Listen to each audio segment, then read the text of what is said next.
Good morning everyone, my name is Michelle. I hope you're doing well. Welcome to another video. It is Sunday morning here in Northern England and it's a bit windy, so you know, nature happens. So in this video I don't want to just talk about one Tennessee girl who went missing likely barefooted, but two. There are two girls currently missing in Tennessee who went missing, allegedly, barefooted. Now, let me nip in the bud any possible conspiracy theories saying that there's someone out there on the prowl in Tennessee who's kidnapping barefooted girls. No. The second barefooted girl is actually 25 years old. She lives in Overton County, which is far west of the Wells. It's out towards Nashville there. And she went missing on May 2nd, 2021, just over a month before summer. But have you heard of her? Her name is Kaitlyn Ledbetter, and there's been virtually no media about her. There's very little talk about her on YouTube. There's some threads there on Reddit. Reddit's a bit of a minefield. You a Reddit user? My God. We think YouTube's bad. Apologies if you love Reddit, it's just not my thing.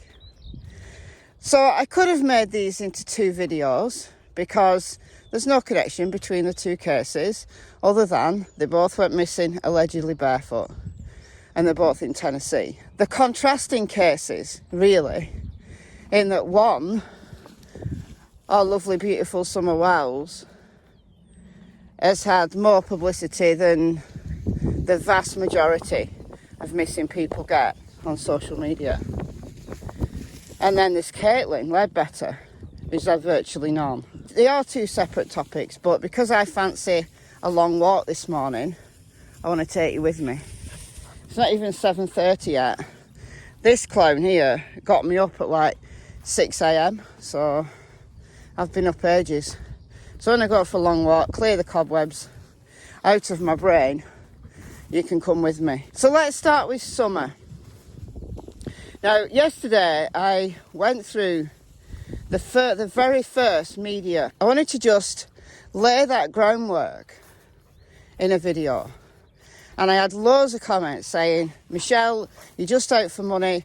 Why are you doing this? Why are you going to the beginning again? What does finding Summer again mean? Because she hasn't been found, so why find her again?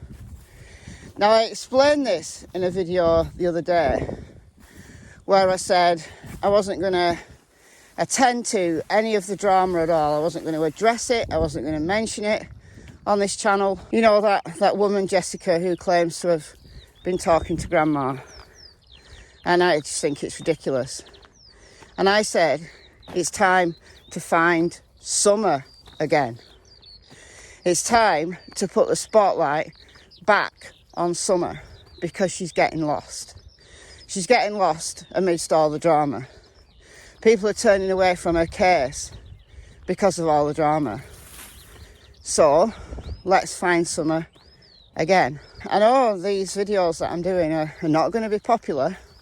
They're not going to hit the algorithm and be shared out. People are addicted to the drama.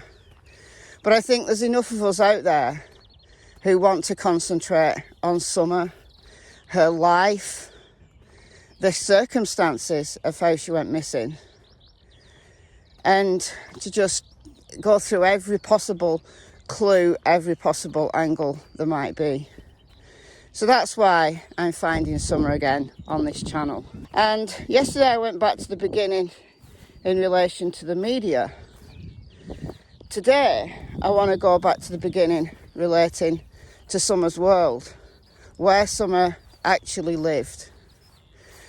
Now, I know there are lots of people, including myself, who've shown maps of the area, and you can get a good feel for the general area on Google Maps or Google Earth.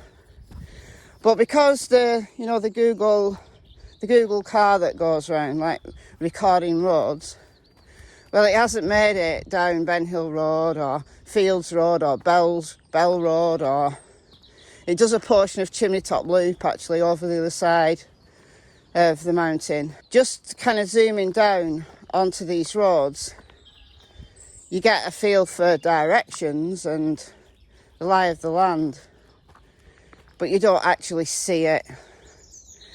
And this is why the people who've been there and filmed these locations, it's invaluable. You know, we've had a lot of invaluable information in this case. You know, I applaud Chris McDonough for doing the interview with Candice, the interview with Ali and Leslie and H, and the contact he had with Don Wells. It told us so much. But I think the videos that are showing us Summer's world close up are also invaluable. So I want to show you a bit of footage from Scott E Skullz. Now, he's a fantastic artist, but he went to Tennessee in his own time, at his own expense, recently. And he went down all the roads into the hollers as far as he could go, all around Summer's world. He said he's got lots of footage that he's going to put into, you know, standalone videos, and he started to produce those now. But the footage that I'm going to show you is from a live stream he did where he streamed some of the footage. And I like this. I like this because inadvertently, I think his internet was a bit slow, and then he kept kind of fast forwarding to certain places and talking about them. But I found that really, really useful. So I've put a link to the live stream that I'm addressing. I'm going to show a bit of footage from. We know what Ben Hill Road looks like by now. We know what the Wells driveway looks like by now.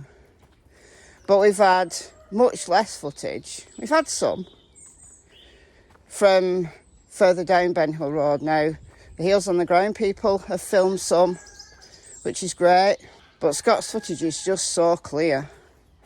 And here, as he passes Fred's place, all the broken down cars and things, this is further down Ben Hill Road than the Wells. It's going up into the holler a little bit further. And you see a field. So on Scott's right-hand side, you see a large field. And what this tells me is that the terrain that Summer could have gone to play in isn't all heavy brush, isn't all impossible hills for a 5-year-old to climb. No. There's a lot of flat ground, and you really don't have to go far. Look at this field. You know, that's the kind of field that kids would love to play in. You know, Scott said he'd like to take a four-wheeler round there. Well, the brothers had dirt bikes, didn't they? And Summer used to run alongside them, run behind them. What about the possibility that on June 15th, 2021, Candice wasn't paying attention for whatever reason? Grandma went in for a nap, as she's told us, and we hear from the earliest reports from the media via Sheriff Ronnie Lawson that the last people to see Summer were her brothers as she went out the basement door. They told Jodie Sue, the neighbour who helped search for Summer, that they last saw her on the swing. So she was last in the yard. But what if maybe the brothers had told a white lie and they'd all gone down to play? Or perhaps the brothers had got bored playing outside and went back inside. Oh, there's a car. Where's it going? Oh, it's okay, it's stopping. No, it's not. I better get these dogs. That's a local Scrappy. Come on, Toes. Which way should we go now? Do you want to go right, which takes us to the woods? Oh, she's found a tennis ball. Oh. Or do you want to go left? And it takes us in a big loop back to where we came. What do you want to do? Let me know in the comments. I said I wanted to go on a big walk this morning, so let's do it. If it's not really muddy, we'll go left. Tilly loves left. Oh, yeah, it's fine. Right, we'll go this way. You lost your ball. Shields us from the wind a bit as well. So what if she went out to play? She went down Ben Hill Road, play in the field. Or they went down to the creek. Don Sherfy Senior says he's seen them, the boys, including Summer, out on Ben Hill Road and Simpson Road. Now, Don Sherfy Senior is the guy who became involved when he confronted the Hills on the Ground people in January. And once his name was known, Scott H, myself, in my Facebook group, we were both independently looking at this guy's connections. And boy, oh boy, does he have some connections. Because his girlfriend lives on Simpson Road. And Scott went down, Scott E Skullz, not Scott H, Scott E Skullz went down Simpson Road. What can you see? If you stand on Simpson Road and look down from Mary Gord's place, who's Mary Gord? Mary Gord is the mother of Don Sherfy Senior's girlfriend. So what, I hear you say? Well, if you've not been paying close attention, Mary Gord is the sister of William Gord. Now, William Gord died in 2007, but Mary's still alive and kicking. And there has been some land disputes in the past between the Gords, because the Gord family allegedly believe that 110 Ben Hill Road should go to the Gord family. There's a bit of animosity, at least there has been in the past. However, Don Sherfy Senior told Prayer Garden of America that he knows Don Wells. He's been there in the past. What's this got to do with Summer, I hear you say? Well, possibly nothing, but possibly something. Because Don Sherfy Senior's son, 28-year-old Don Sherfy Jr., is an SO. Not been convicted yet. Was completely missed when the TBI looked at RSOs, because he's not got the R. Because he's only just going through the court system after being caught in May 2021 with over 1,000 images of child P. These are the same types of charges that a number of people in the local area have got. Are they connected? Frank Light, whose registered address is Grady Light Road, which is a few minutes in the other direction, out towards Kingsport, just on the next holler along. But we know that Frank Light isn't a very nice man, allegedly. Now, Frank Light will have been turned upside down by the TBI, hopefully anyway, because the RSOs have been checked. But not Don Sherfy Jr. Because he doesn't live there. He doesn't live there on Simpson Road. They have a place out near Kingsport. Actually, the same road that Megan Boswell lived on. But I did a video, and I don't believe the cases are connected. Summer's case and that of the death of Evelyn Boswell. Now, Don Sherfy Senior says that his son doesn't visit Simpson Road. But how does he know? That guy's 28 years old. Unless he's on an ankle tag and he has a solid alibi, how would his dad know if he was in that area on June 15th? How would anybody know? Let's say he was just hiding out around there. But he'd know the lie of the land. And he'd know Summer.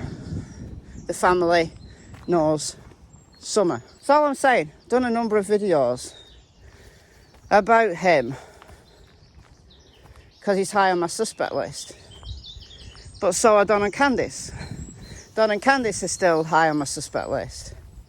More so Candice nowadays. So Scott E Skullz showed the cutting for the power lines, standing on the road from Murray Gore's place and looking down. And that is such an easy walk. That's permanently clear. You can see it clearly on Google Maps, but seeing it in real life just shows you how close the shed that is on the Wells property, that's the Wells property that you can see there. That's the infamous shed. Is it too deep?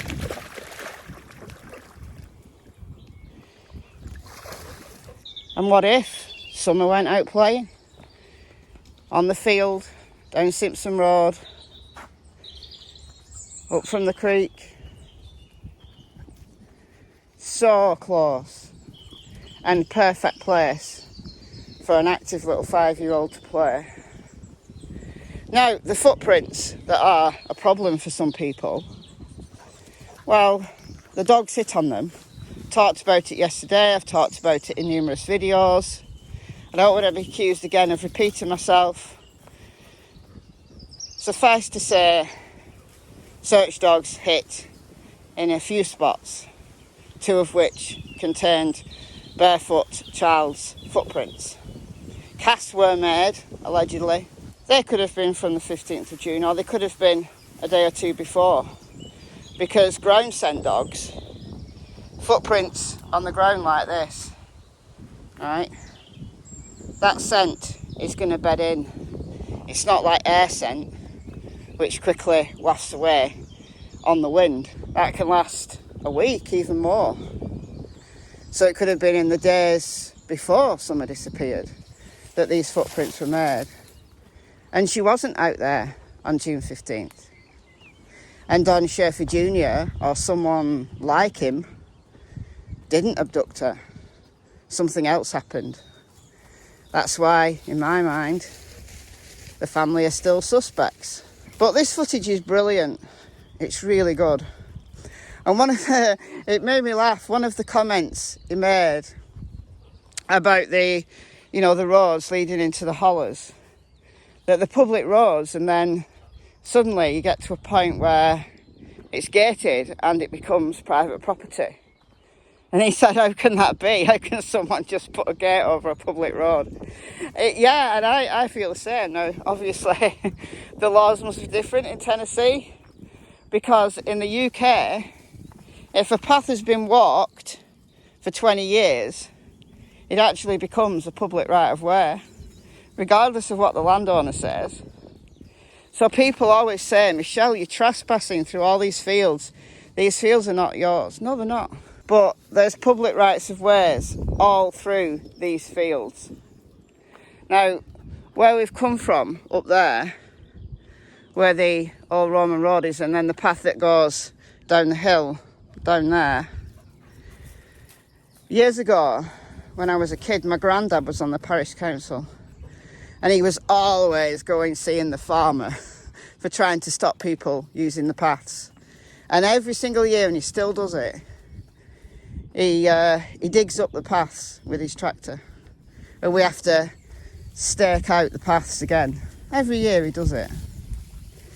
But legally, he can't do anything about it, because these are public rights of way. He can't suddenly gate off that path or this path. Can't do it. You'd be perfectly within your rights to climb over the gate and carry on walking through. Anyway, I digress, but it is relevant because, there's lots of talk, and I've considered it all myself. I have. That there's secret ways that you can get all through those hollers. All the way over the mountain if you're energetic enough. Roads connect with other roads very easily. But a lot of them are gated. So if someone was trying to steal a child by going through these, secret paths, they couldn't use a vehicle. They could bust down the gate, but then wouldn't that be noticed? I guess so. Unless you could just open the gate. I mean, all these gates locked.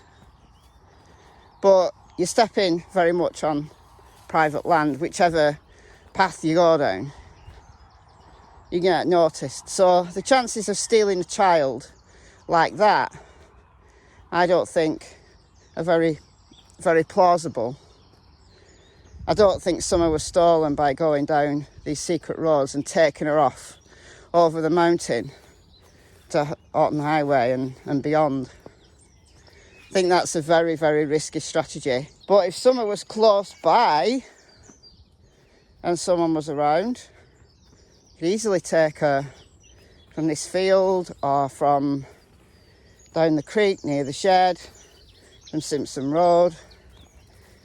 And that place is very, very quiet. Scott said that, you know, before Summer's case, the only people who would ever go down those roads are people who live there, or I guess deliveries, or visitors. So seeing it this clearly surely screams to you that Summer going playing and then getting taken is a massive possibility. So keep your mind open. And this is why it's important to go back to these basics and take this new footage and apply it to what we already know about the people and the circumstances and the timeline. Because there's 3 hours in the timeline that don't make sense unless Candice is lying.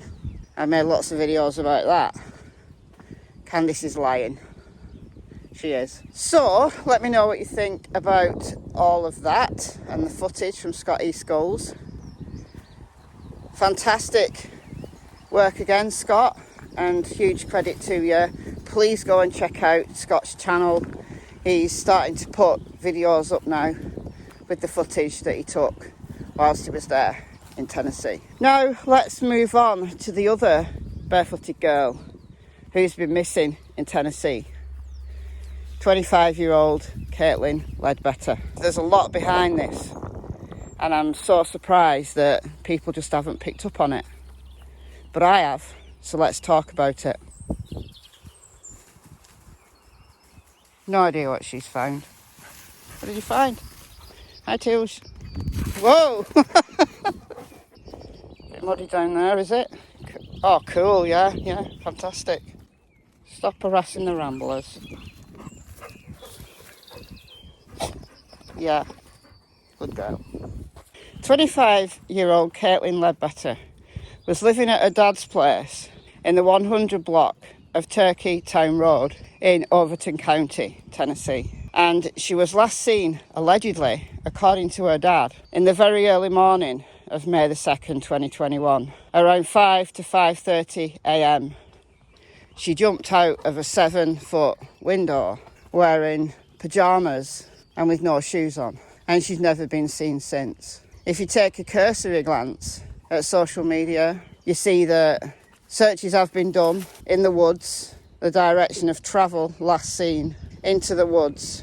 And there's people saying, including law enforcement allegedly, that she met someone and got into someone's car and she was off, she was gone. But why would she jump out of a 7-foot window? Was she having a mental health crisis?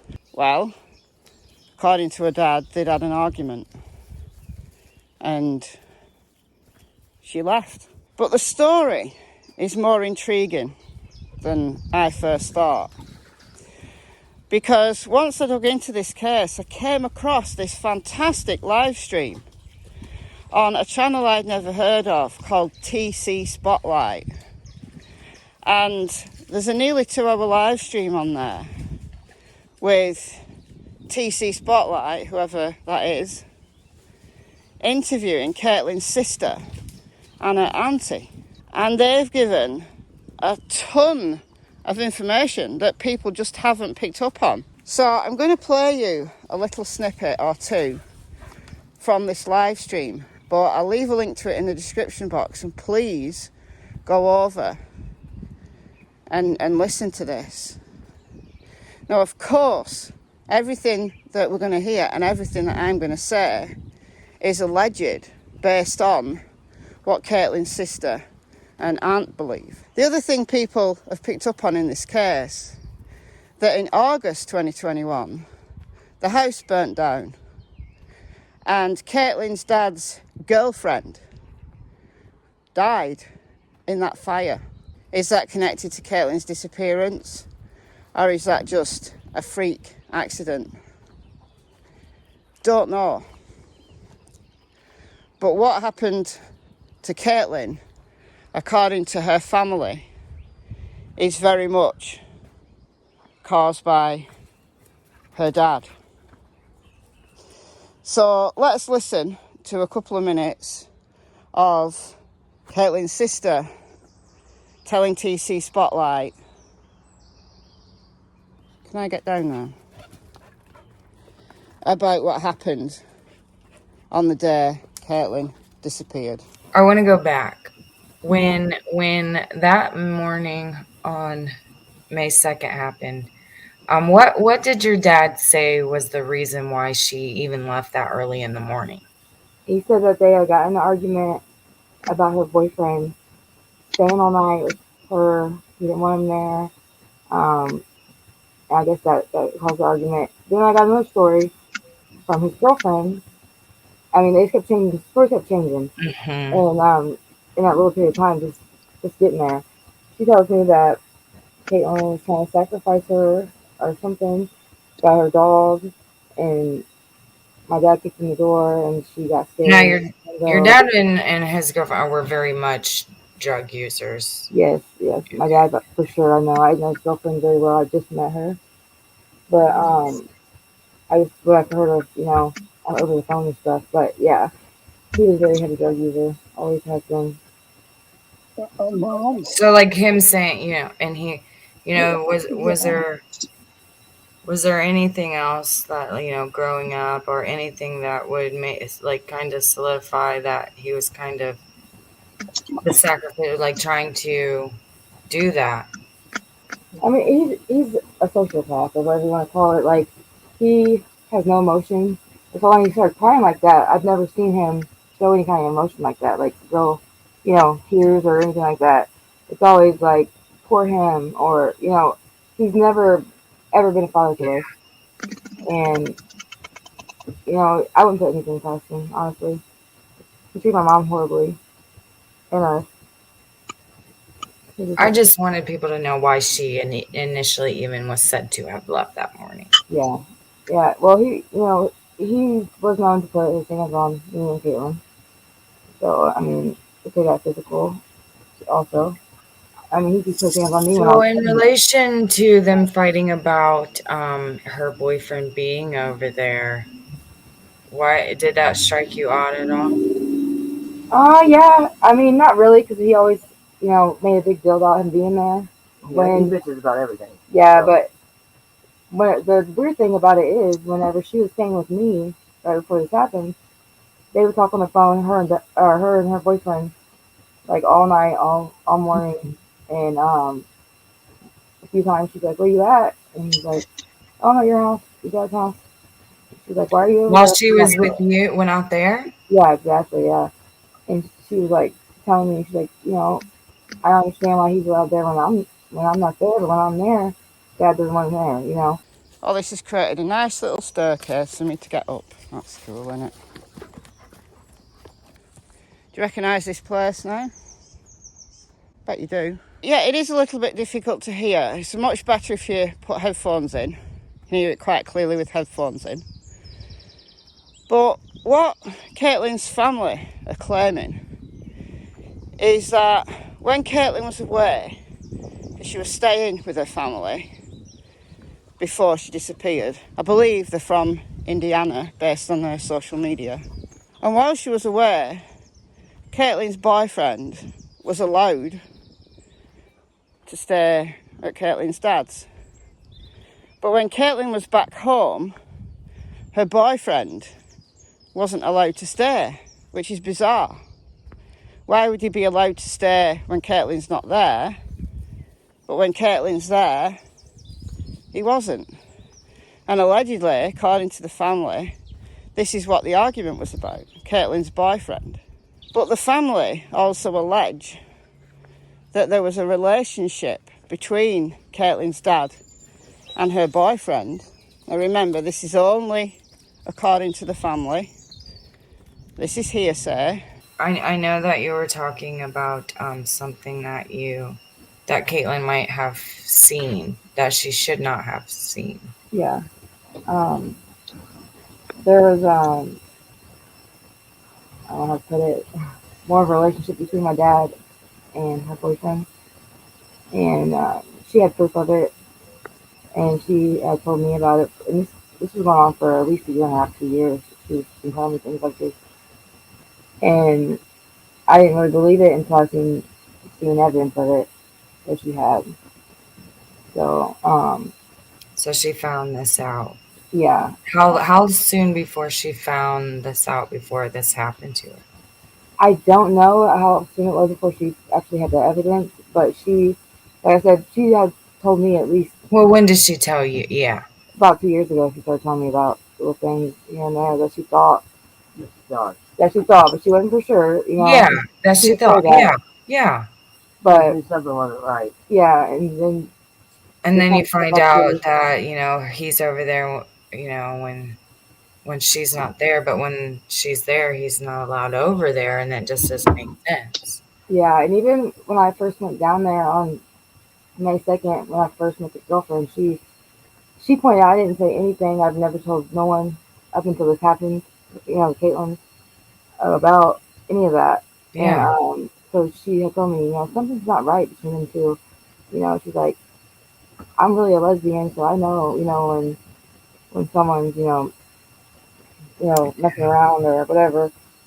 And so when she said that, I was like, it just put on spells. So then, knowing all of this, flash forward to after Kaitlyn went missing, that kind of, makes you wonder about some of how your father was acting.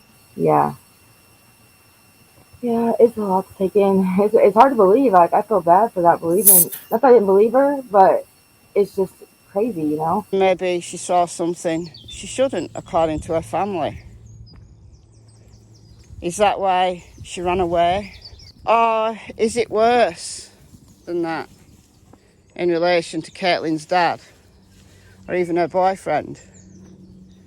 That maybe they got into such an argument that a fight broke out and Kaitlyn was killed. Maybe it was accidental. Doesn't it make you think that there's a lot more to this story than we know? What do you think happened to Kaitlyn Ledbetter? Do you think she saw something that distressed her, that upset her, and she ran away into the woods and something befell her? There's no evidence of that.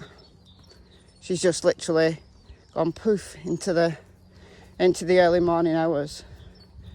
I mean, what abductor would be out at 5 a.m? It's a strange time to abduct someone. I suppose it's possible if she advertently ran into someone.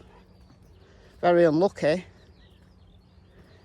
Or was there, for the want of a better word, a love triangle? And maybe Kaitlyn's dad was jealous. Maybe a fight ensued that resulted in Kaitlyn's life being extinguished. And Kaitlyn's body is somewhere, been taken somewhere, been buried somewhere that people just haven't come across. If the search efforts haven't been that great, then that's very, very, very possible, isn't it? And this fire that Kaitlyn's dad's girlfriend died in, we can only speculate. Was it just an awful accident? Now, there is talk about her being in the basement when the fire broke out. Don't know whether that's true, but she did die. Did she know something? Was that house razed to the ground for a reason? This is very speculative. I'm just saying there's a lot more to this story. There really is. And I'm so surprised that people haven't picked up on this. But let me know what you think in the comments below. I've been Michelle. Hope you're well. See you in the next video. Goodbye from Miss Tillington and Miss Cassie Springer.